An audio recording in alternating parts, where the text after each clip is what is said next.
we will go ahead and continue our media availabilities for today. We are now joined by our most recent Xfinity Series winner, Jesse Love. Jesse, what's this week been like for you after your first Xfinity Series win?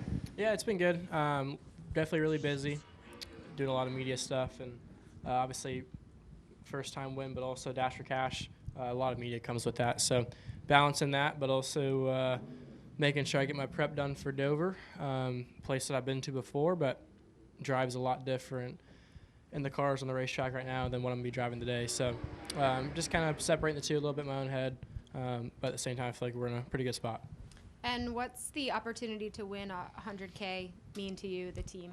Oh, it's huge. Obviously just the morale of it, of being able to do that, and obviously I enjoy the Dash for Cash, and really cool of Xfinity to do that for us, to kind of have a race inside of a race in a sense. And obviously all money's good money. Well, I guess not all money, but most money's good money. And looking forward, obviously, just competing for another thing, and obviously be really cool for the team to win that. Awesome. We'll go ahead and open it up for questions. If you have one, please raise your hand, and we will get a mic over to you. We'll start right here with Mark. Mark Garrow, PRN. First on the Dash for Cash, is it something that is talked about in the shop, like, hey, go out, we're all going to get a piece of the pie here, so let's try to nab 100K? Yeah, I think we don't talk about it as much as people might think. I think that obviously if you go out there and win the race, then your problems are solved no matter what. I think where it will change anything is I'll know who's racing. I already know who's racing the Dash for Cash. So if I'm on the racetrack, if there's 3 to go, I might make a move that I normally wouldn't make. If one of the guys that is for the Dash for Cash to win eligibility in front of me, I might do some things different or what be it. But no, I don't think we talk about it too much, because I think our main goal is to go win. I think it's a good track for RCR, and I think we have a good shot at that. So I think it's more of like a cross that bridge when we get to it type situation. And I think we have a really good shot to win it this week. What's the season been like? Has it exceeded expectations? I mean, you came out of the box quickly. Daytona, Atlanta was a near miss. You win at Talladega. Has it gone better than expected, or was this your expectation? Yeah, I'd say it's gone better than what I expected. I kind of figured I was going to have to, work through a lot of growing pains and things like that. But, due to the grace of God, we've been really good from the start and have had a chance to win most weekends. And even we weren't great, we were still able to kind of grind out a good finish. So I think that's what's kind of been the strong point of our team, is taking a day where we might go run 15th or 10th or something and running 5th, 2nd, or 9th or whatever it might be. So I think that's been kind of our strong point of the year so far. And obviously just have a really good group of guys around us that kind of let us go and do that and kind of capitalize from making mediocre days better than they should be. Now that you've qualified for the playoff, again, talking about expectations, do you feel now that you've done it so early that you guys can develop into a potential championship team? Yeah, I think I was at Vegas and was passing some guys that were in the playoffs and had a chance to win the championship last year, and I think that was a point for me that I told myself, like, we can go race for a championship, I think, in a few months when we keep developing the way we are, because we were so early on in the season and kind of pretty new team, a lot of different guys in the 2-car from last year to this year, and obviously different drivers. So I thought that was kind of my point beginning of this year, that I thought we can go race for a championship, and I think that we're already ahead of schedule. And I think as far as a driver goes, I can kind of loosen up a little bit inside the car during the race and take more chances. And if I go crash out going for the win, and that's fine, because I'm not really struggling for points anymore. So again, just kind of chasing wins and playoff points and stage wins, and obviously definitely still in the back of my mind to go, chase a regular season championship and get that bigger cushion going into the playoffs. We'll go to Doug. Hey, Jesse, Doug Rice, PRN. Kind of following up on what Mark Garrow asked you a moment ago, can you point to a couple of specific areas where you feel like maybe your game has stepped up and you've improved and exactly on the racetrack? Yeah, I think this time 3 years ago, I was making my first race here at Dover, and I was probably a second off the pace every lap and couldn't, run away from my own shadow, just because I was, so new to everything. And I had a long road to go from there to where I'm at now. And a lot of people, God's blessing my life to be able to go, get better every week. And it's cool to see, obviously, ARCA practice, because I'm seeing people that were just in my shoes, young kids that are making their first start at Dover, which for me was completely terrifying. Brent Cruz is making it look really easy right now. But at the same time, I think it speaks volumes to just the people around, our team to get myself better. And I think now I kind of know what my strengths and weaknesses are. Right now I'm just really focused on the short track stuff. I think because I've done so much of it that I've kind of, I've been kind of second guessing just what I naturally feel inside the car on a short track, because there's so much data nowadays that we can go and look at to drive differently and make lap time here. And there's different values of corners and things like that. And I think that the last few weeks I've kind of put that aside and stopped caring about so much the data as much as it is what I'm feeling inside the race car. And that's helped me do better, execute better, but also go faster on the racetrack. And I've always felt like I've been a good kind of game 6 guy, where when it's late in the race I can capitalize on everybody's mistakes and win races. And I think last week was a good, kind of point to prove that to my guys and my team and everybody that, when it comes down to it, that we can go win races. We'll go to Wendy. Wendy Venturini, Performance Racing Network. Jesse, you mentioned your first visit here was terrifying. Has it been less terrifying for you? And then I saw you on pit road just a few moments ago with a headset on, communicating. Have you been able to learn anything new, or are you just giving advice today? Yeah, like I said, when I was here for the first time, just completely terrified and not knowing really what to do, not understanding anything really.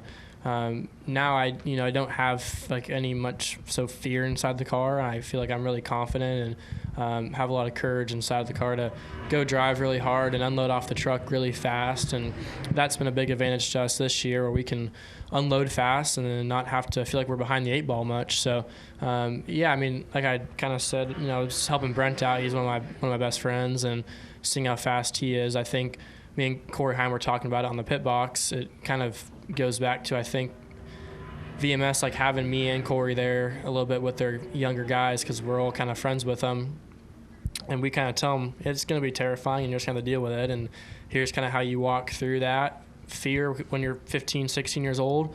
And here's one thing, you enter the corner here, especially in an ARCA car, which you have a half an inch of skew almost, and you think the thing's going to spin out, so you start to counter steer and try to save the car, and then you get it looser because you have no side force, and it makes the problem even worse. And that was my issue, and I learned that here 2 years ago, a year after I came here for the first time, where I just kept turning the wheel until I tried to spin out because Billy was yelling at me, and I kind of learned that day on what side force is, right? So again, it's all a learning curve, and you kind of pick up on things as you go.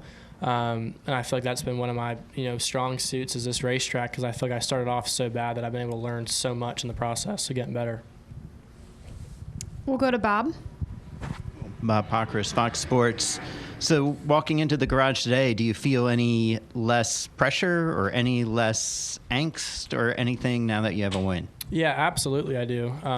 Again, just, it's I know that people point their way in the playoffs, but at the same time, you go have SVG win a road course, right? Have another guy win a Daytona or a Talladega race, and then you're on the bubble and then you're out, right? Unless you're really, really good. So I feel like obviously we were good in points from the start of the year, but at the same time, it would still obviously take a lot of pressure off our shoulders getting locked in. That was kind of my thought process the last few weeks, and obviously was really aggressive at Talladega because of that mindset.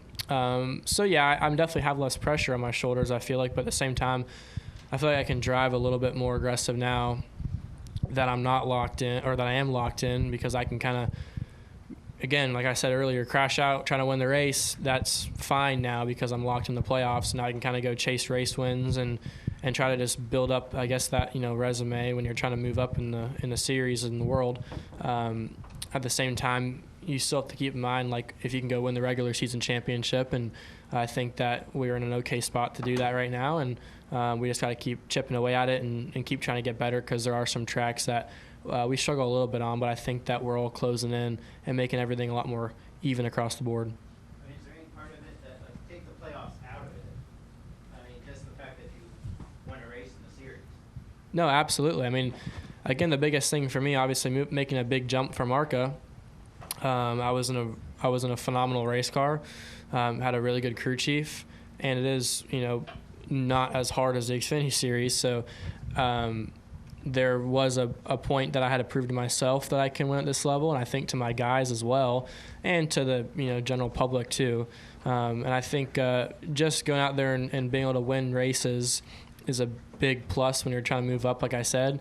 But also at the same time, not having to drive desperate later in the year and make dumb mistakes, and then you kind of compound the issue because you're making mistakes that make you look unintelligent. So there's just a ton of positives, more than I can list off the top of my head, from not only winning a race but also making the playoffs. Are there any other questions for Jesse? All right, Jesse, thanks for your time. Good luck this weekend.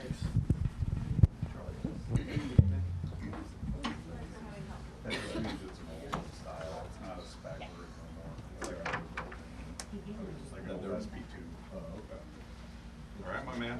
We'll get her done this weekend. Thanks, lady. Bye. Yeah. I figured you'd be pulling for that 55, and I was going up there.